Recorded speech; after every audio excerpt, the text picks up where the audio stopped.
Perkenalkan, nama saya Kholifa Falupi. Saya perwakilan dari kelompok 3 akan mempresentasikan materi terkait paradigma pembelajaran. Adapun kelompok kami yang pertama adalah Adisti, Niken, Atik, Diah, Jamjalani, Khalifah, Nadia, Retno, dan Yohana.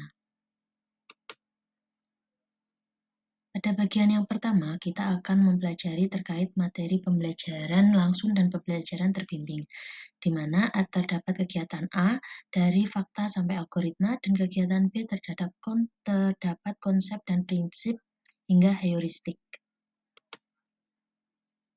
Nah, apa itu pembelajaran langsung? Menurut Arens pada tahun 2007, model pembelajaran langsung adalah salah satu pendekatan mengajar yang dirancang khusus untuk menunjang proses belajar siswa yang berkaitan dengan pengetahuan deklaratif dan pengetahuan prosedural yang terstruktur dengan baik yang dapat diajarkan dengan pola kegiatan yang bertahap selangkah demi selangkah. Kemudian, adapun sintaks pembelajaran berlangsung, yang pertama itu adalah menyampaikan tujuan dan mempersiapkan siswa. Fase yang kedua adalah mendemonstrasikan pengetahuan dan keterampilan. Fase yang ketiga adalah membimbing latihan soal. Fase yang keempat mengecek pemahaman dan memberikan umpan balik. Serta fase yang terakhir adalah memberikan kesempatan untuk pelatihan dan terapan. Kemudian, adapun ciri-ciri model pembelajaran langsung, yang pertama adalah adanya tujuan pembelajaran dan pengaruh model pada siswa termasuk prosedur penilaian belajar. Kemudian, yang kedua adalah sintaks atau pola keseluruhan dan alur kegiatan pembelajaran. Dan yang terakhir adalah sistem pengelolaan dan lingkungan belajar model yang diperlukan agar kegiatan pembelajaran tertentu dapat berlangsung dengan berhasil.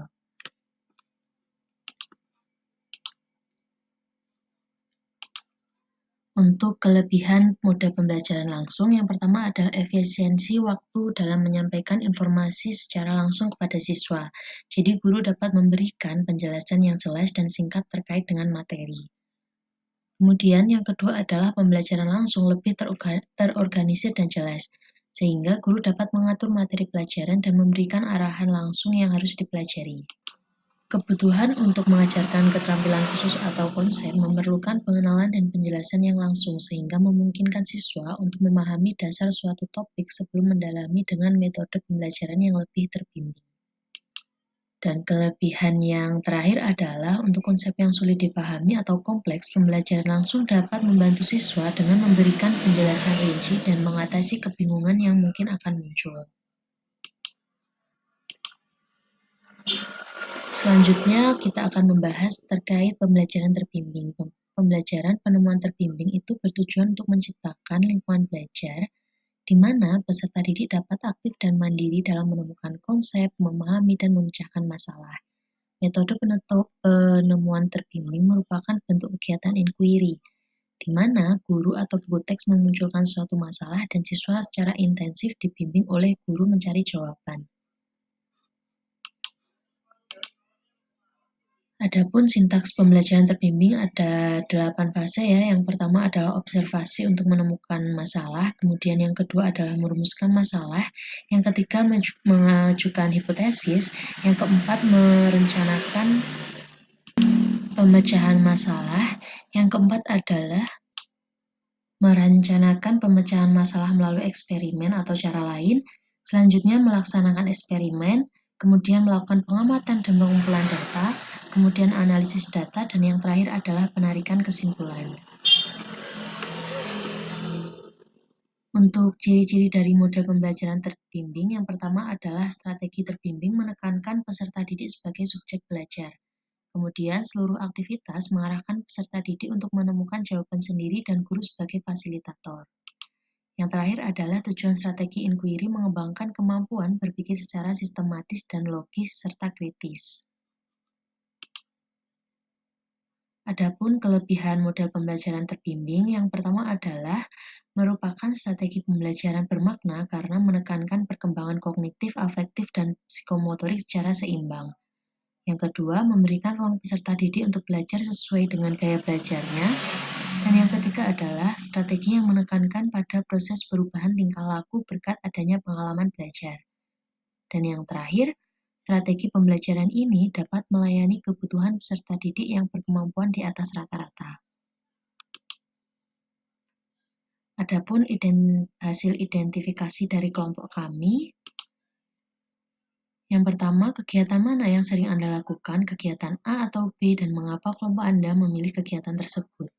Dalam penerapan metode pembelajaran, tim kami merancang dan menerapkan dua kegiatan, yakni kegiatan A dan B sesuai dengan konten pembelajaran dan kebutuhan peserta didik.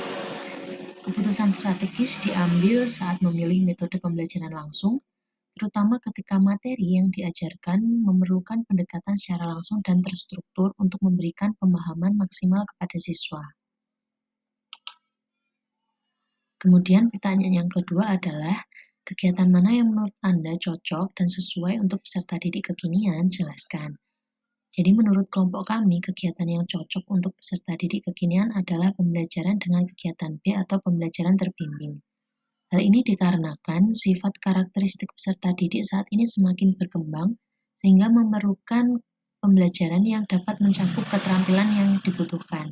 Adapun 5 keterampilan utama yang dibutuhkan peserta didik pada abad 21, yaitu komunikasi, berpikir kritis, pemecahan masalah, berpikir kreatif, dan inovasi, di mana kelima keterampilan tersebut dapat diterapkan pada pembelajaran terbimbing. Misalnya, ketika pembelajaran berlangsung, guru tidak menjelaskan materi secara langsung, namun mengajarkan sebuah konsep melalui sebuah permasalahan kontekstual. Maka, secara tidak langsung, hal tersebut akan mengasah keterampilan peserta didik dalam komunikasi, berpikir kritis, pemecahan masalah, berpikir kreatif, dan inovatif. Adapun kesimpulan dari kelompok kami yang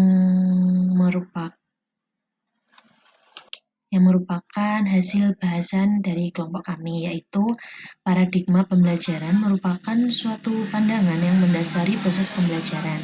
Paradigma pembelajaran juga digunakan pada pengembangan karakter peserta didik. Dalam paradigma pembelajaran terdapat moda pembelajaran langsung dan pembelajaran terbimbing. Pembelajaran langsung dan terbimbing merupakan pendekatan pembelajaran yang membantu peserta didik dalam mencapai tujuan pembelajaran. Atau dengan kata lain, dalam hal ini menggunakan pembelajaran dapat disesuaikan dengan materi atau capaian kompetensi yang hendak dicapai dengan mempertimbangkan karakteristik dari setiap peserta didik.